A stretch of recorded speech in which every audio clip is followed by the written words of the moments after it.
పెను తుపాను చెలరేగే ముందు సముద్రం ప్రశాంతంగా ఉంటుంది.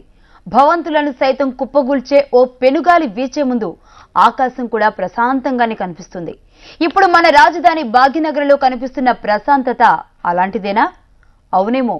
ఎందుకంటే నగరంలో 40 మంది ఆత్మాహుతి బాంబర్లు సంచరిస్తున్నారన్న వార్త కలకలం సృష్టిస్తోంది.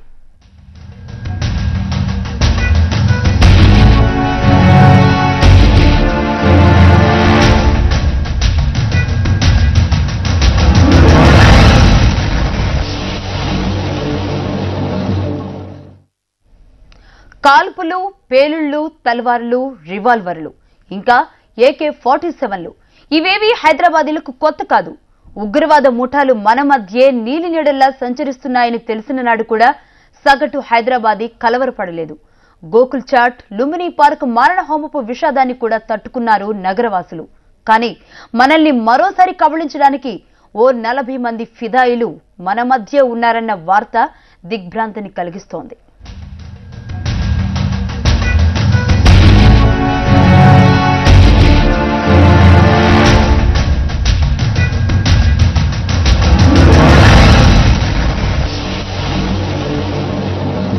चार 400 साल का पुराना शहर మన హైదరాబాద్ మత సామరస్యానికి నిలువుటద్దాం. కానీ ఇప్పుడు పరిస్థితి మాత్రం నివురుగప్పిన నిప్పులా కనబడుతోంది. గోకుల్ చాట్, లుంబిని పార్కులో విధ్వంసాన్ని మర్చిపోతున్న సమయంలోనే నగరంలో సూసైడ్ బాంబర్లు తిరుగుతున్నారన్న సమాచారం కలవరం కలిగిస్తోంది.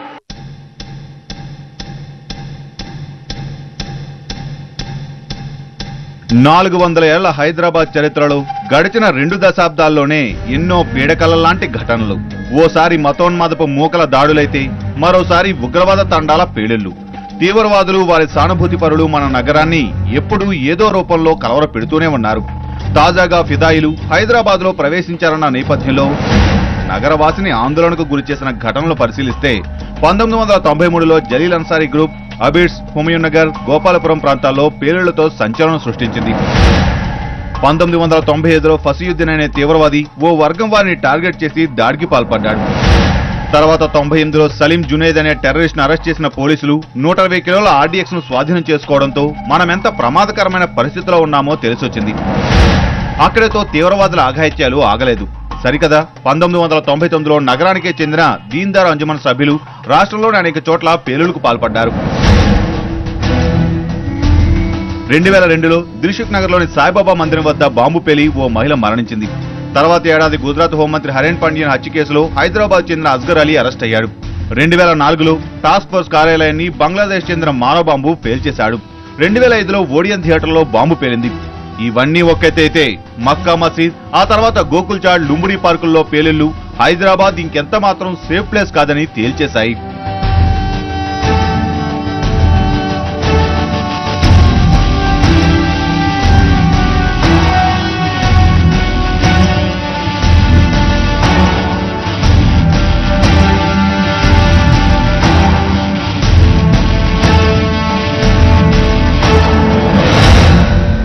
నగరం నడిబొడ్డున, పైగా సెక్రటేరియట్ పక్కనే ఉన్న లుంబిని పార్కులో మారణహోమం సృష్టించిన ఉగ్రవాదులు కాకీల సత్తాను సమీక్షించుకోవాల్సిన అవసరాన్ని గుర్తు చేశారు.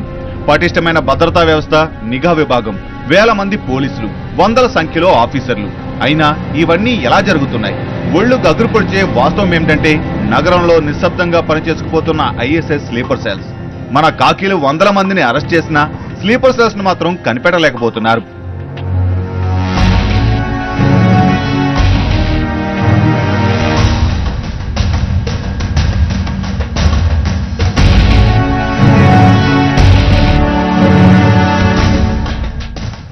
స్లీపర్ సెల్స్ ఉన్నాయి, ఎక్కడ ఉన్నాయి నీకు తెలియదు, ఎవరిని తెలియదు. ఈ విషయంలో చాలా ఇంటెలిజెన్స్ కావాలి.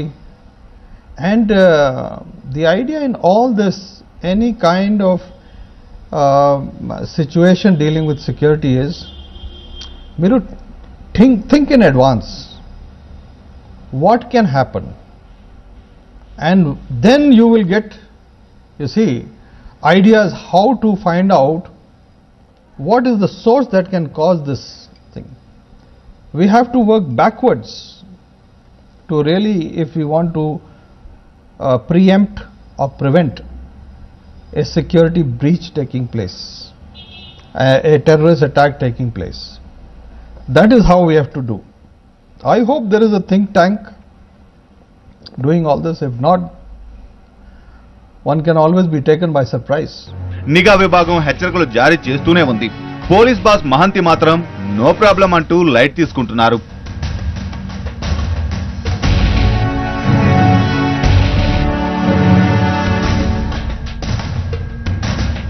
టెర్రరిస్ట్ అంటే టెర్రరిస్ట్. సో వార్నింగ్ వచ్చేస్తుంది, వార్నింగ్ పోతుంది. కానీ మేము పర్మనెంట్గా అలర్ట్లో ఇప్పుడు ఉన్నాము. టెర్రరిస్ట్ రావచ్చు, రాకూడదు. మేము ఎట్లా సిచ్యువేషన్ క్రియేట్ చేసినామంటే మా చెకింగ్, ఫ్రిస్కింగ్, లాజ్ చెకింగ్, పెట్రోలింగ్, ఇది మొత్తం process which is a composite process. It is a package going on, as you are seeing. So in this, terrorists should get deterred to come, and we are seeing that how it should become absolutely difficult, whether terrorist or antisocial element, to operate. That is what is our effort. So alert వస్తుంది, మేము respond చేస్తాము. ఇంకా alert వస్తుంది, ఇంకా చెప్తాను. కానీ మేము అలర్ట్లో ఉన్నాము, ఎవరు భయపడక్కర్లేదు. పైకి గంభీరంగానే ఉన్న ఆ 40 మంది ఫిదాయిల సమాచారం మన పోలీసులకు కంటి మీద కునుకు లేకుండా చేస్తుంది. అందుకే అనుమానిత ప్రాంతాల్లో నిత్యం సోదాలు. సైదాబాద్, మలక్పేట్, కంచన్బాగ్, ఆసిఫ్ నగర్ ఇలా అనుమానమున్న ప్రతి చోట కాకీలు అడుగడుగునా గాలిస్తున్నారు.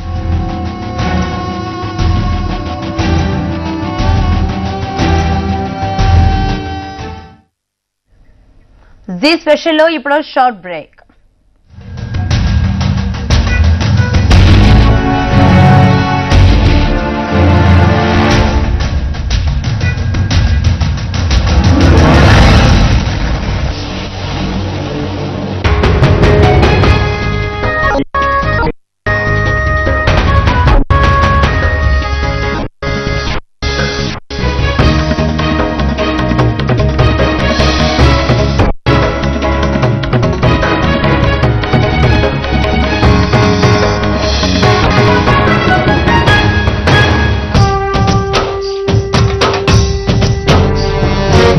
ఎవరదే?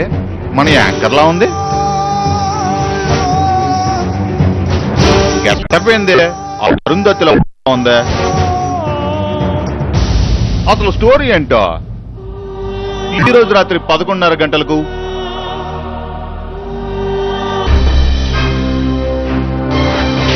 ఫలితాల తరువాత ప్రజారాజ్యం దారెట్టు.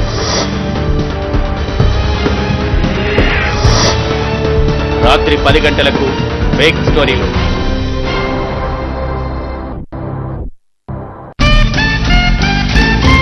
ఫ్యాషన్ ఓషన్లో lifestyle road 5 marathon, pop world చిందులు, సెలబ్రిటీ సంగతులు, జోష్ మషీన్.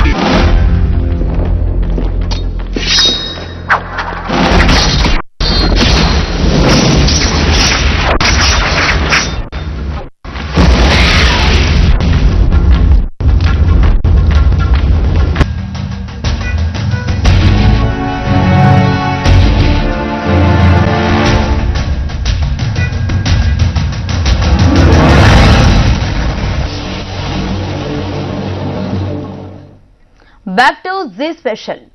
లక్ష్యం ఏదైనా సరే ఛేదించాలంటే సరైన ట్రైనింగ్ కావాలి. ఓ భవనాన్ని నిర్మించాలన్నా, పునాదులతో సహా లేపేయాలన్నా శిక్షణ కావాల్సిందే. అందుకే భారీ విధ్వంసానికి తెగబడే ఐఎస్ఐ ఉగ్రవాదులు సైతం ప్రాపర్ ట్రైనింగ్ తోనే రంగంలోకి దిగుతున్నారు. ఒక్క కసబ్ టీం మహానగరం ముంబైని వణికించింది. అలాంటిది ఒకరా ఇద్దరా 40 మంది కసబ్లు హైదరాబాద్లో దిగారంటే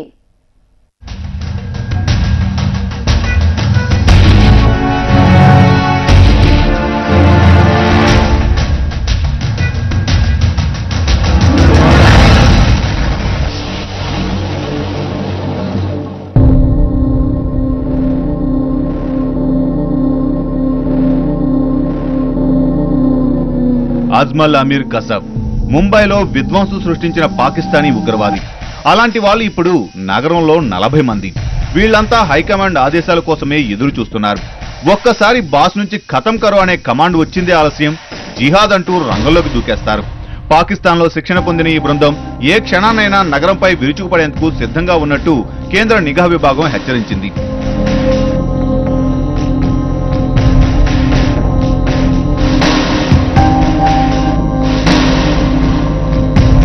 AK-47 వాడకం నుంచి క్షణాల్లో 100 మందిని పొట్టన పెట్టుకునే విధ్వంసకర పేలుడు పదార్థాలు తయారు చేయడం నేర్చుకున్న ఈ గ్రూప్ కు సౌదీ నుంచి నెల నెలా జీతాలు కూడా అందుతున్నాయి. మరి వీళ్ళంతా ఎవరనేది తెలుసుకుంటే కంగు తినక తప్పదు. వీరిలో అత్యధికులు DJS విద్యార్థులని తేలడం మరింత కలకలం రేపుతుంది. హైదరాబాద్ కే చెందిన కనీసం 40 మంది యువకులు పాక్ ఆక్రమిత కాశ్మీర్ కు వెళ్లి తీవ్రవాద శిక్షణ తీసుకున్నారు. బాంబుల తయారీ, AK-47 పేల్చడం, జనసమర్థ ప్రాంతాల్లో విధ్వంసం వీరు చదివిన కోర్స్ స్పెషాలిటీ.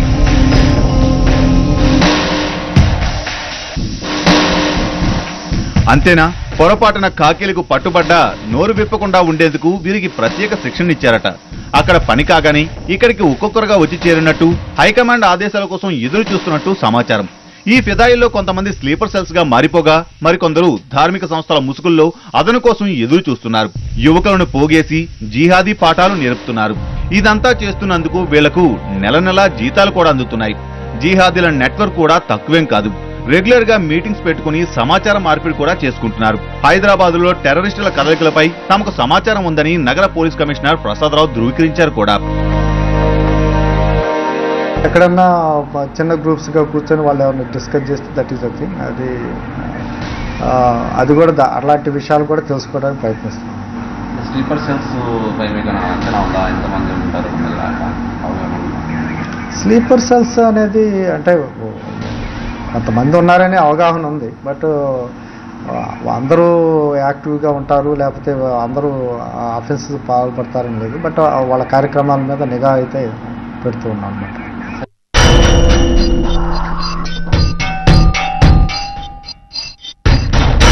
ఇక DJS విషయానికి వస్తే ఈ సంస్థ ఇప్పటిదాకా ధార్మిక కార్యక్రమాల పేరుతో 25,000 మందికి ఆత్మరక్షణలో శిక్షణ ఇప్పించింది. ఈ మాజీ విద్యార్థులంతా ఎక్కడున్నారో ఎవరికీ తెలియదు. కాకపోతే ఇటీవల పోలీసులపై కాల్పులు జరిపి తప్పించుకున్న తీవ్రవాది వికారుద్దీన్ గతంలో DJ స్టూడెంటే కావడం గమనార్హం. అయితే తమ లక్ష్యం తీవ్రవాదం కాదని, తమ స్టూడెంట్స్ ఉగ్రవాదులైతే తామేం చేయగలమని DJS అధ్యక్షుడు అంటున్నారు.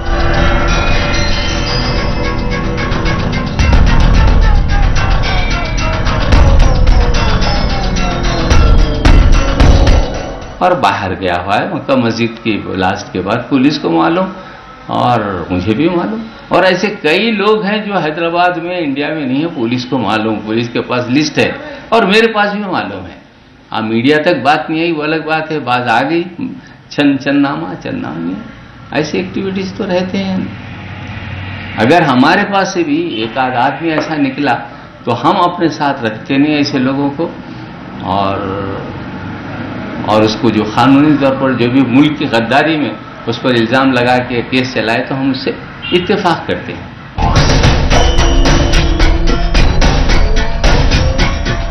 అటు కాకీలు మాత్రం DJS కదలికల్ని అనుక్షణం గమనిస్తున్నారు.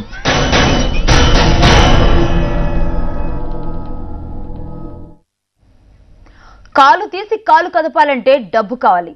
ఏ పనికైనా డబ్బే ముఖ్యం. పైసామే పరమాత్మ. జిహాదీలకు కూడా అంతే. అయితే నగరంలో స్లీపర్ సెల్స్ రూపంలో తిష్టవేసిన ఫిదాయిలకు డబ్బుకు మాత్రం కొదవలేదు. ఒక్కొక్కడు సాఫ్ట్వేర్ ఉద్యోగుల కంటే ఎక్కువ జీతాలే సంపాదిస్తున్నారు. మరి వీరికి అంతలేసి జీతాలిచ్చేదెవరు? ఓ కోన్ హై.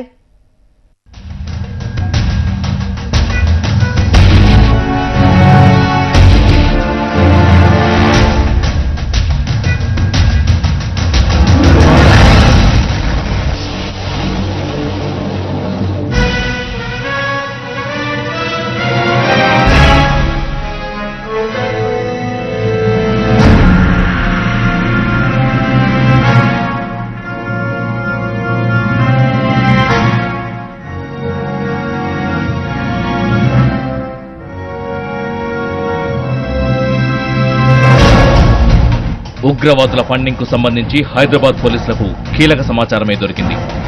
ఉగ్రవాదుల ఫ్యాక్టరీ పాకిస్తాన్లోనే ఉన్న నిధులు మాత్రం వేరే దేశాల నుంచి అందుతున్నాయి. ముఖ్యంగా మాఫియా డాన్ దావుద్ ఇబ్రహీంకు చెందిన డి కంపెనీ నుంచి జిహాదీలకు నిధులు వెల్లువెత్తుతున్నాయి. గతంలో హైదరాబాద్ పోలీసులకు చిక్కిన ఇండియన్ ముజాహిదీన్ తీవ్రవాది అబ్దుల్ సత్తార్ నార్కో టెస్ట్లో టెర్రరిస్ట్ ఫండింగ్, ట్రైనింగ్ కు సంబంధించిన వివరాలు పూసగుచ్చినట్లు చెప్పేశాడు. టీటీఎస్ఐ నాయకుడు నసీరుద్దీన్ కొడుకు మహమ్మద్ బలిగుద్దీన్ అలియాస్ జబ్బార్ను అరెస్ట్ చేసిన కాకీలు కోర్టుకు ఓ నివేదిక సమర్పించారు. ఈ నివేదికలోనూ నమ్మలేని నిజాలు వెలుగు చూశాయి. పాకిస్తాన్లో జరుగుతున్న తీవ్రవాద శిక్షణకు అక్కడి సంపన్నుడు ఫర్హతుల్లా గోరీ ఫైనాన్సర్ గా వ్యవహరిస్తున్నాడు. ఇక బంగ్లాదేశ్లో జరిగే ట్రైనింగ్ కు జైషే మహమ్మద్ సంస్థ నిధులు సమకూరుస్తోంది. హైదరాబాద్లో తీవ్రవాదులకు, వారి ఫ్యామిలీ మెంబర్స్ కు సౌదీలోని ఇస్లామిక్ మూవ్మెంట్ అనే సంస్థ ద్వారా డబ్బులు అందుతున్నాయి.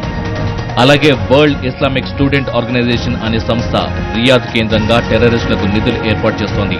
మొత్తానికి తీవ్రవాదుల ఫండింగ్ విషయం పోలీసుల దాకా వచ్చింది.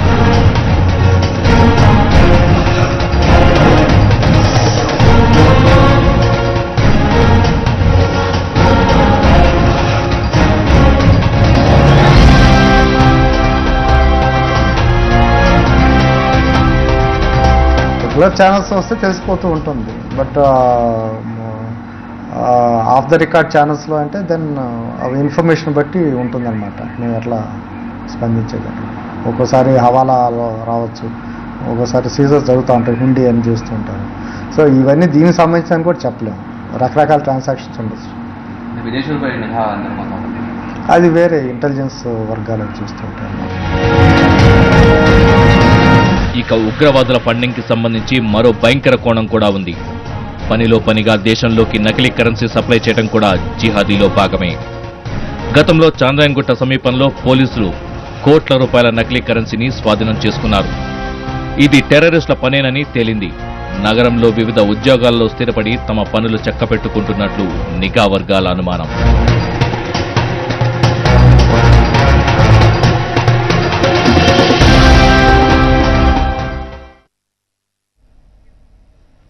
ఇప్పుడు షార్ట్ బ్రేక్.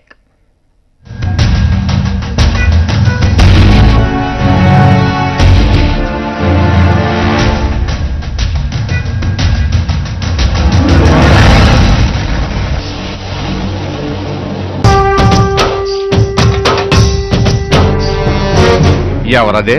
మన యాంకర్లా ఉంది. గెటప్ ఏందే? అరుంధతిలో ఉందే. అసలు స్టోరీ ఏంటో? ఈ రోజు రాత్రి 11:30 గంటలకు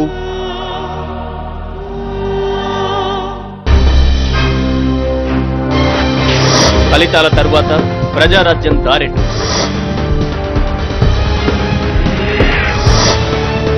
రాత్రి 10 గంటలకు ఫేక్ స్టోరీలు.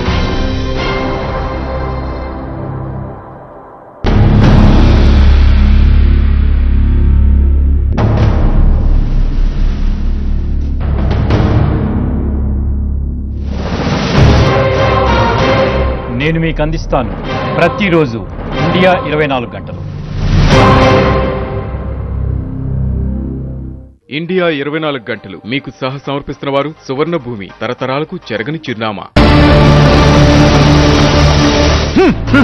24 గంటలు ఉచిత విద్యుత్ ఇస్తాం, 48 గంటలు ఉచితంగా వాటర్ ఇస్తాం, 96 గంటలు ఉచిత గ్యాస్ ఇస్తాం, 365 రోజులు ఉచితంగా అన్నాలు పెట్టిస్తాం, ఉచితంగా టీవీలు ఇస్తాం, ఉచితంగా సినిమా హాళ్లే కట్టిస్తాం. ఆ పండుగ అయిపోయిన ఎలక్షన్లకు మీ అరుపులేండి.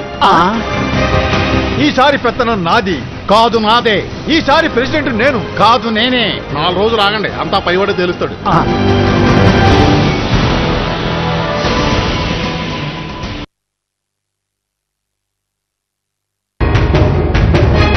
సింహములాగు, శివంగిలాగు, ఫిరంగిలాగు, కురంగిలాగు, శంఖములాగు, సర్పములాగు, శృగాలమట్లు, బిడాలమట్లు, గణగణ గంటలు గంటలు గంటలు.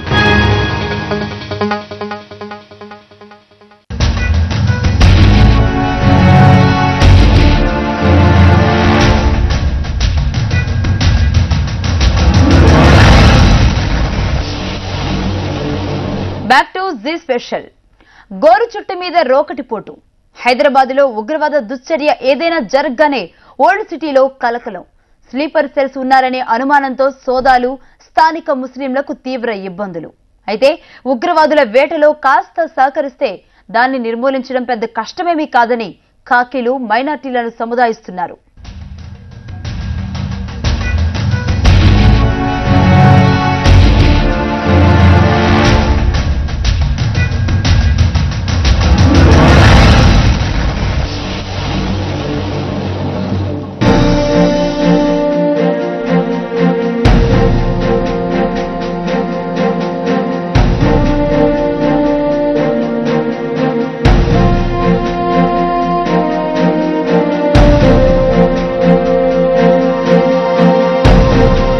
మక్కా మసీదులో బ్లాస్ట్, గోకుల్ చాట్, లుంబిని పార్కుల్లో పేలుళ్లు.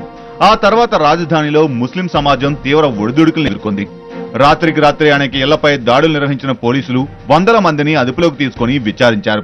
ఖాకీలు అమాయక యువకుల్ని అకారణంగా హింసించారంటూ మజ్లిస్, డీజేఎస్లతో పాటు పౌర హక్కుల సంఘాలు కూడా గలం విప్పాయి. అటు పాత బస్తీలో కొందరు తెలిసే తీవ్రవాదులకు సాయం చేస్తున్నారనేది ఖాకీల అనుమానం. అందుకే కొంతమందిని హింసించక తప్పడం లేదని ఒప్పుకుంటున్నారు. మరోవైపు పరిస్థితిలో మార్పు రావాలంటున్నారు DGP Swaranjit Sen. I feel that the community in which they are living, that community should itself inform the police. Otherwise, what is happening? One bad terrorist is giving a bad name to the entire community. I know people are wonderful here, but from outside they are coming, creating problem, and who is getting? They are going, they are creating problem and going, or people supporting them from outside India. But who is facing the problem? It is the community which is here. So the community itself has to give information so that such incidents don't occur. Otherwise, innocent people are being killed. And that time, no community is involved, all communities are involved. I feel that is the one way that we may be able to find out more about sleeper cells. Because surely when new person is coming, how he is behaving, whom he is meeting with, the community will know.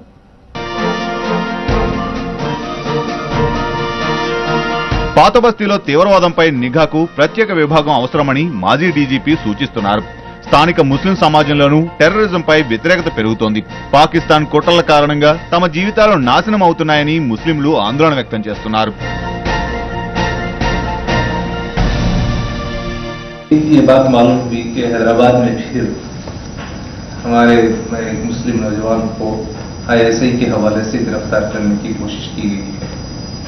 यही सिलसिला सईदाबाद में अब्दुल अलीम इस्लाही साहब के मकान पर चलता रहा, नसीरुद्दीन साहब के साथ चलता रहा। तो ये ISI की जो सरगर्मियां हैं, इस ISI की सरगर्मियों को परवान कराने में यहाँ की इंटेलिजेंस डिपार्टमेंट में भी और यहाँ के गैर मुस्लिम हजरात भी उनकी मदद करते होंगे, तभी ISI का यहाँ नेटवर्क कामयाब होता है। तो इस सिलसिले को सिर्फ मुसलमानों से जोड़ना, ये मुसलमानों के साथ नाइंसाफी है। जो भी गैर कानूनी हरकत हो रही है, जो भी गैर अखलाकी हरकत हो रही है, इसको जहाँ तक मुसलमान और मुसलमानों की सबसे अहम जो तंजीमें हैं, वो हमेशा से इसकी मजम्मत करके आई है, इसकी रोकथाम की कोशिश कर रही है। तो ये जो बैनुल-अक़वामी एक माफिया है, एक इंटरनेशनल माफिया है, जो इस्लाम को, मुसलमानों को बदनाम करने के लिए मुसलमान नौजवानों को दहशतगर्दी की तरफ ढकेल रहा है। ఇక 40 మంది కసబ్ల విషయానికి వస్తే వారు తమ బంధువులే అయినా నగరవాసులకు వాళ్ళు తీవ్రవాదులనే సంగతి తెలియదు. అందుకే octopus, counter intelligence, CCS, task force అనువనువు గాలిస్తున్నాయి. స్లీపర్ సెల్స్ ఇప్పుడు నగర పోలీసులకు కంటి మీద కొనుక్కు లేకుండా చేస్తున్నాయి. చాప కింద నీళ్లు విస్తరిస్తున్న జిహాదీ గ్రూపులు ఎప్పుడు ఏం చేస్తాయో తెలియని పరిస్థితి. చేతికి చిక్కిన వికారుద్ని ఆషామాషిగా వదిలేసిన మన ఖాకీలు నగరంలో 40 మంది ఇలా పట్టుకుంటారు. నగరవాసిని వేధిస్తున్న భయంకర సత్యం ఇదే. కెమెరామెన్ గిరితో గౌసుద్దీన్ షేక్, హైదరాబాద్. 40 మంది ఫిదాయిల టార్గెట్ హైదరాబాద్ లో భారీ విధ్వంసం. ఇటు చూస్తే జస్ట్ హెల్మెట్ పెట్టుకుంటే చాలు, స్కూటర్ డిక్కీ కూడా చెక్ చేయకుండా వదిలేసే మన ఖాకీలు. వాస్తవం ఇలా ఉంటే ఆ 40 మంది దొరికేది ఎలా?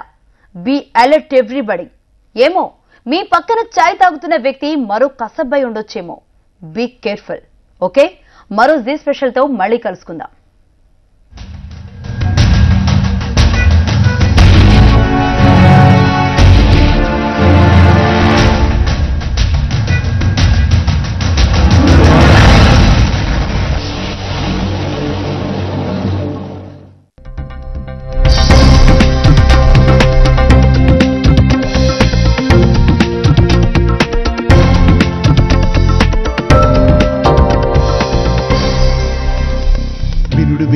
సిగరెట్ కాదా వినుడి మనసారా, వింటే మీకు జ్ఞానోదయమై దమ్ములాగకుంటారా. గరీబు నుంచి నవాబు దాకా అంతా సమానమేనంటూ పేద పెద్ద భేదాలెరుగని అసలు సిసలు కమ్యూనిస్టు. అది సంగతి. సిగరెట్టే అసలు సిసలు కమ్యూనిస్ట్ అన్న మాట చైనా వాళ్ల చెవికి సోకినట్టుంది. అందుకే సిగరెట్లపై అక్కడి ప్రభుత్వం అమాంతం ప్రేమ పెంచేసుకుంది. సిగరెట్లు తాగండంటూ ప్రోత్సహిస్తోంది. అసలే దమ్ము మీద దమ్ము లాగేసే పొగరాయిళ్లు ఈ దెబ్బతో మరీ రెచ్చిపోతున్నారు. సిగరెట్లపై సిగరెట్లు తెగ కాల్చేస్తున్నారు. ప్రాణమిత్రుడు పరమశత్రువు తనకన్నా ఎవరంటూ ప్రియురాలైనా తన తరువాతే అంటుంది సిగరెట్టు. కేవలం ప్రోత్సహించడమే కాదు, చైనాలోని హుబాయ్ ప్రావిన్స్ ప్రభుత్వం కొన్ని కఠినమైన ఆదేశాలు కూడా జారీ చేసింది. ఏటా 2,30,000 సిగరెట్ పెట్టెలను ఉఫ్ఫుమంటూ ఊదేయాలని ప్రభుత్వాధికారులకు ఆర్డర్ వేసింది. అయితే ఏవి పడితే అవి తాగడానికి మాత్రం వీలు కల్పించలేదు. స్థానికంగా తయారయ్యే బ్రాండ్లను మాత్రమే కాల్చమని షరతులు పెట్టింది.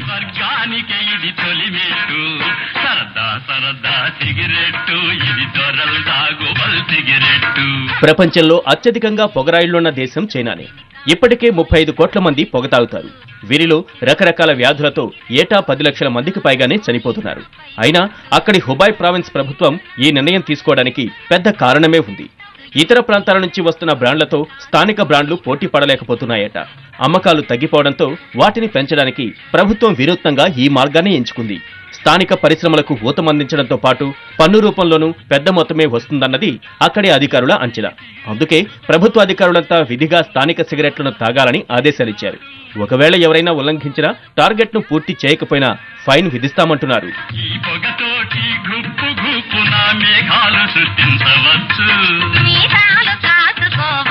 ఏదైతేనే ప్రభుత్వ నిర్ణయంతో పొగరాయిళ్ల పంట పండినట్లే.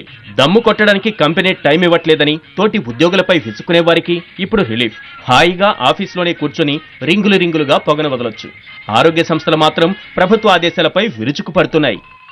వినుడు వినుడు ఈ సిగరెట్ కాదా వినుడి మనసారా, వింటే మీకు జ్ఞానోదయమై దమ్ములాగకుంటారా.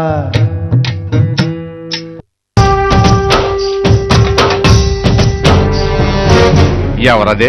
మన యాంకర్లా ఉంది.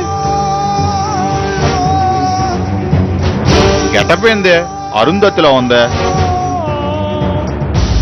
అసలు స్టోరీ ఏంటో? ఈ రోజు రాత్రి 11:30 గంటలకు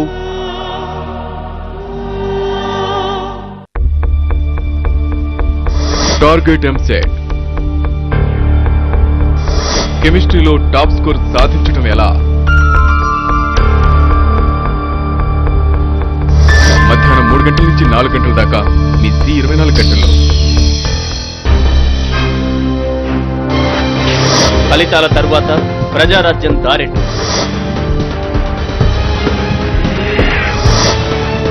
రాత్రి 10 గంటలకు ఫేక్ స్టోరీలు.